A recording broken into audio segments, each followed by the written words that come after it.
In this week's video, let's go shopping together mid-century style. This might be the most fun I ever had recording a video. Hello, welcome to Through Lucy's Lens, weekly videos where I go somewhere interesting and hopefully you will find them interesting too. I've just clocked off from work and I am at one of my favourite places for a social history lover like me. I've come back to the Black Country Museum because they've opened something new and I cannot wait to see it. It is an opportunity to go shopping in the past, and they have set up a Co-op, one of the first self-service supermarkets. So, are you ready to go and have a look? I'm really excited. Let's go. The Black Country Museum opened to the public in 1978 and since then has added over 50 shops, houses and other industrial buildings from around the metropolitan borough of Dudley. Dudley is in an area called the Black Country.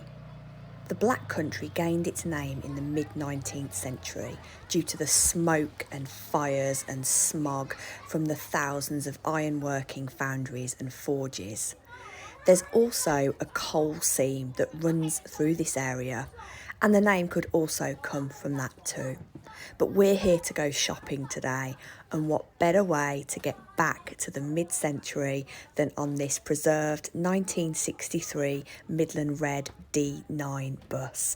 I love these old buses. I love the noise, I love the smell, and one of the nicest things about this museum is the opportunity to just jump on some old types of transport that really takes you into the mindset that you're going back in time.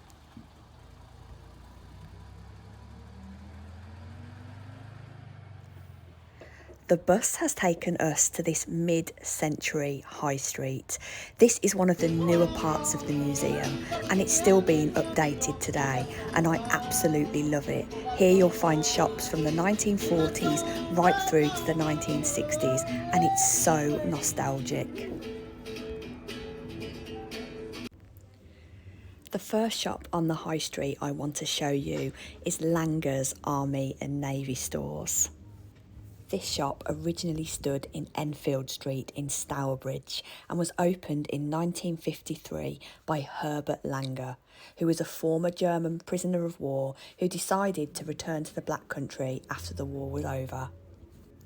A huge amount of military surplus clothing was available in the years following the Second World War and then after the Korean War too, and this caused a boom in the trade of military surplus. There was large numbers of uniforms available, which retailers such as Langer's could buy in bulk at auction to sell on to their customers. It provided affordable and excellent quality clothing, often used for workwear and also as items of fashion clothing.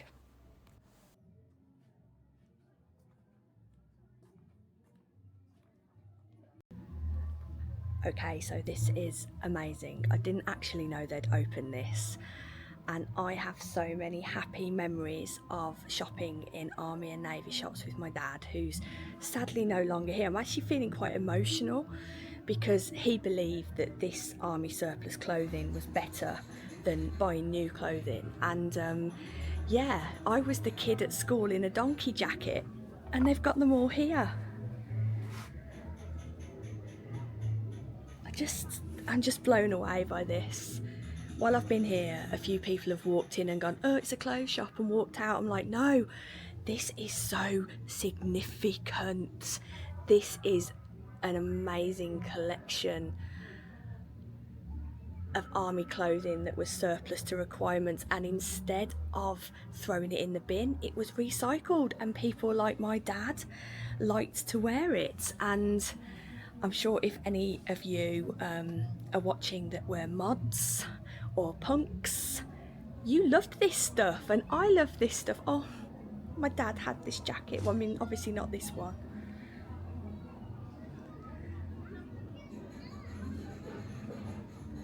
Proper emotional in here. So as usual, I've come for the Co-op, and sobbing over the Army and Navy shop. Oh, I'd love to own some of this stuff. Like, obviously this is a museum, but this stuff, when I used to go to the Birmingham, we used to go to 2 Army and Navy shops. We went to one in Harborne and one in the Rag Market in Birmingham. There is gold in here. If my dad would have found any of this stuff, it would have been in his wardrobe, mate. Langer's traded as an Army and Navy store for 60 years and closed in 2004 when Herbert Langer died, aged 79. The museum has been working closely with the Langer family to make this experience as authentic as possible, and I think it's a one-off and absolutely incredible. Everything from the handwritten signs to the jumble of clothing just brought me back to a really happy place in my childhood.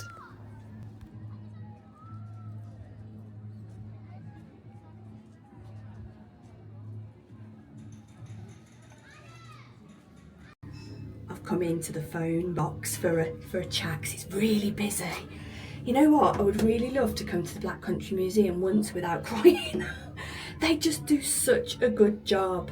And for a person that connects so much with how people lived in the past, it's just amazing. So the next new building that they've got here is the Spring Hill Post Office. And I've just walked past it, looked in the windows, it's very busy at the moment, and got a little bit emotional again. So I'm gonna go and have a look in there, and then finally we're gonna go and look in the Co-op, which is really, really busy. But I just wanted to show you this because I thought it was quite funny and very, very, very well themed. There's a ciggy butt in the phone box. That is very, very good theming, Black Country Museum, and tut tut to that person that came and did that. But at least these ones don't smell of piddle, which anyone that lives in the UK will know that the majority of our phone boxes smelt like wee. So this one might have the cigarette butts, but it's wee free. The next shop I want us to explore is this post office. Spring Hill Post Office originally stood on the Pen Road in Wolverhampton. The post office is set in 1965. By the 1960s, there was more post offices in the United Kingdom than ever before, and they provided an integral community service. In the 1960s, the post office was converted from a government department into a self-financing nationalised business. Local post offices like this played a central role in the lives of everybody in the communities they served, from buying tax to your car to drawing your pension. Everybody in the community would visit the post office at some point in their lives, probably at least once a week. This post office is quite special. It was run by Stan Nettleton, and in addition to traditional products and services like buying a stamp or getting your TV licence, Stan also sold lots of toys, and you can really see that here. He was also really well known for doing beautiful shop window displays and having a real community hub on the Pen Road. I can't say anything else other than I am in love with this post office. The post office that I used to visit as a child in Hall Green was very, very similar, with a mix of services and also toys and games. I guess because it was running as a business, they needed to take money from things other than what was just going through the post. This shop was absolutely wonderful, and please let me know in the comments if you see anything here you remember, you recognise, or that you wish would come back. For me, I would rather like a flake chocolate bar to be nice and large again.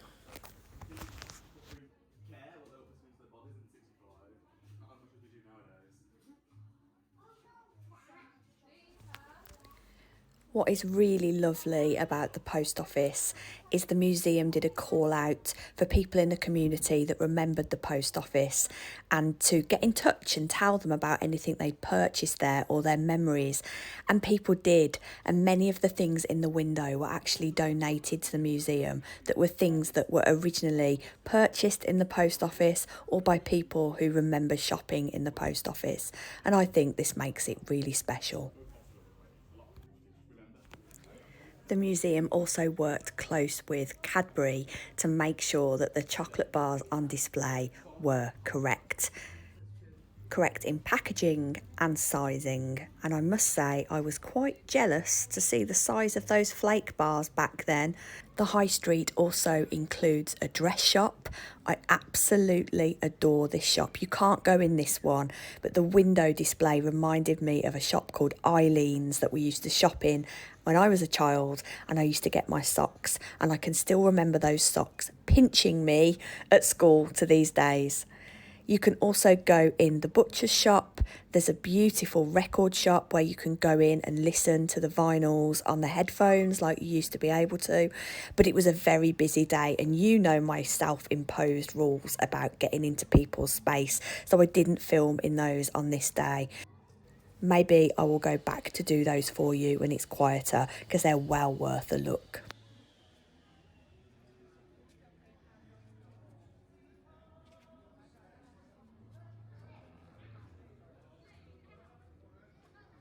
I could spend hours walking up and down this high street. I just have a feeling while I'm there of being really happy. And that to me, for an avid social historian, is just absolutely priceless.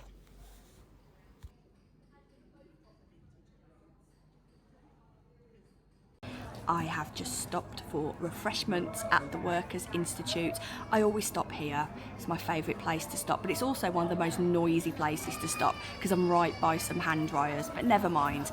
I've got myself some dandelion and burdock, a nice traditional British drink. If you haven't heard of it before, it's kind of like sarsaparilla, or a little bit like Coca-Cola. I often wonder if they copied this, but it does contain dandelion and burdock, and it's delicious. So if you've never tried it, give it a go, particularly if you're coming to one of these living museums, because it's authentic.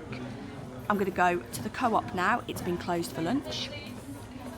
I was only supposed to be here, in, out, but yeah, I'm still here, and I'm now having a drink because I just find this place so emotional. I was born in 1980, and I'm always thinking, why am I so attracted to the 60s and 70s? Because really, you know, it's not necessarily my era. But I think it's because in the 1980s, when I was growing up, I went to the post office, the Army and Navy store, the supermarket. Not that much had changed. There's the hand dryer, but I'm going to carry on. Not that much had changed, really. There was still no internet. There was still no electronic stuff going on. The chocolate bars were still the same size. The packaging was still quite similar. And I think that's why I connect with it so much. And also it reminds me of my mum, my dad, my grandparents. And I'm not somebody that lives with my head in the past, but it does help me. Finally, I want to show you this Co-op, short for cooperative. The Co-op is one of the oldest supermarket shops in the United Kingdom, and this is a replica of the number 11 Horn branch of Halesowen and Hasbury Industrial Cooperative Society, sat on the Stourbridge Road, and it is set in 1949. This is a reproduction of this shop, and it was one of the first self-service shops in the United Kingdom. This store was the very first self-service Co-op, and you can go inside and see its original layout with replica products. The museum worked closely with the Co-op to make sure it was absolutely authentic, and as somebody who is really, really interested in the social history of food, I could not wait to get in here. The cooperative movement was founded on the principles of members sharing in the profits of each society, and this came in the form of a divvy or dividend based on the amount of purchases made by each member. This was really popular with customers, and most people knew their divvy number off by heart.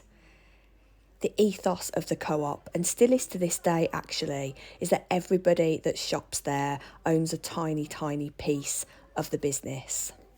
In 1949, most people would be used to going into a grocer's shop and picking things from behind a counter, so each person would be served individually.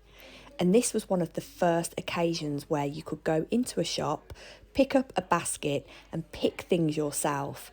This was a really novel idea to people, and it marked a huge change in the way that people shop. So people went from being completely served to completely self-service.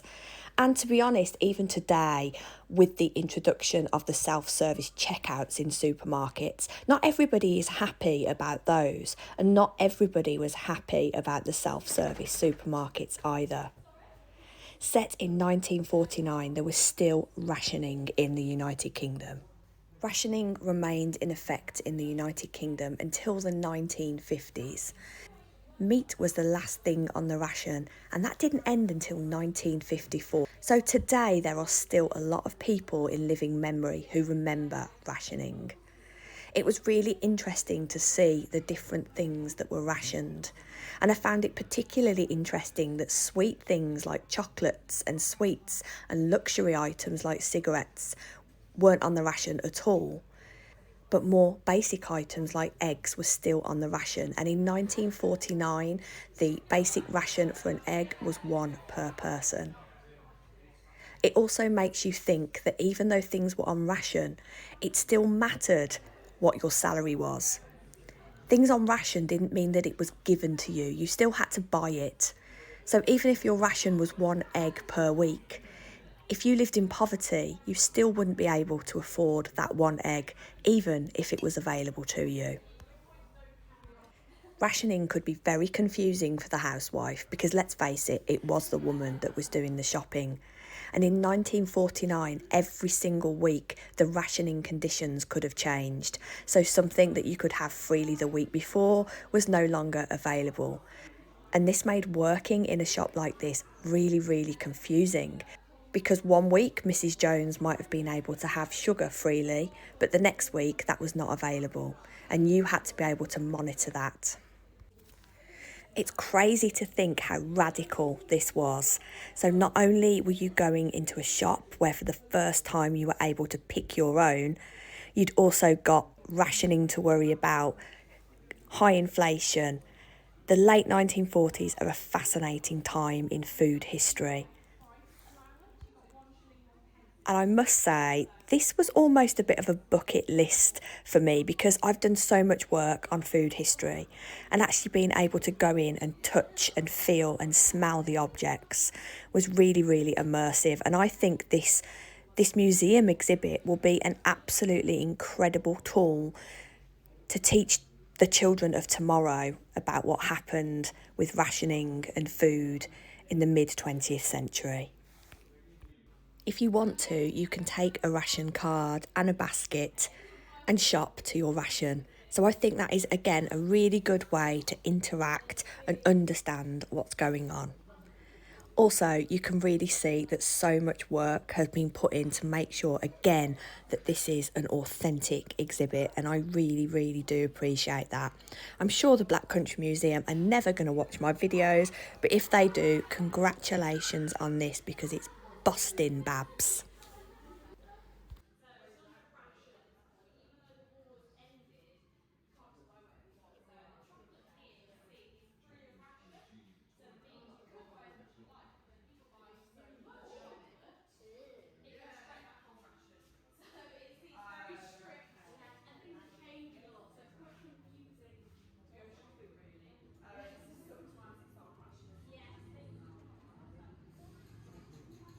So what did you think of that Co-op? That whole street?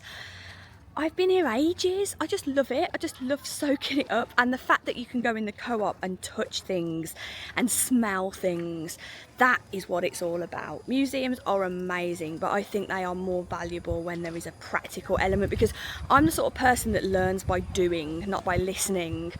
So I always add a little extra on at the end. Now, a lot of you might have come to me through my video about the iron houses, and I posed the question in that video, were they cool in the summer? Now it's 29 degrees today, a very rare thing indeed in Dudley. So I'm going to pop into the iron house. So I have the answer. It's flipping boiling. I'll have to come back again in the winter and see how cold it is, but I can tell you on a 29-degree day, these iron houses are like an oven.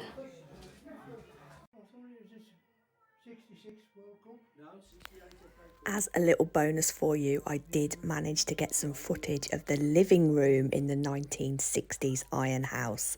I couldn't do this last time because it was so busy, and this is actually my favourite room, from the carpet to the football on the telly to the quality street tin. It's just perfection. So here it is. If you missed the iron houses video, or if you wish that you could have seen more, here's a little snippet for you right now.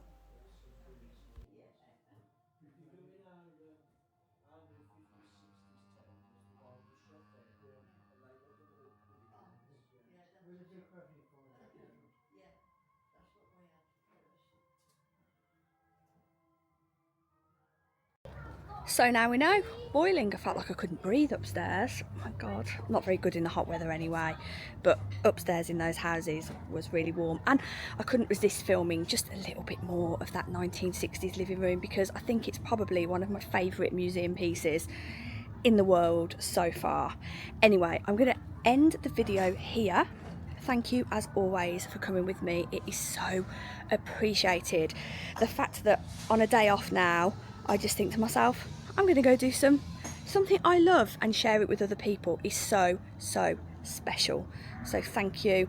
Until next week, who knows where we'll be going, but before I go, whenever I come to the Black Country Museum, I always get loads of comments saying that I should go to Beamish. Yes, I should, but it's a long way, and for me at the moment it's just time.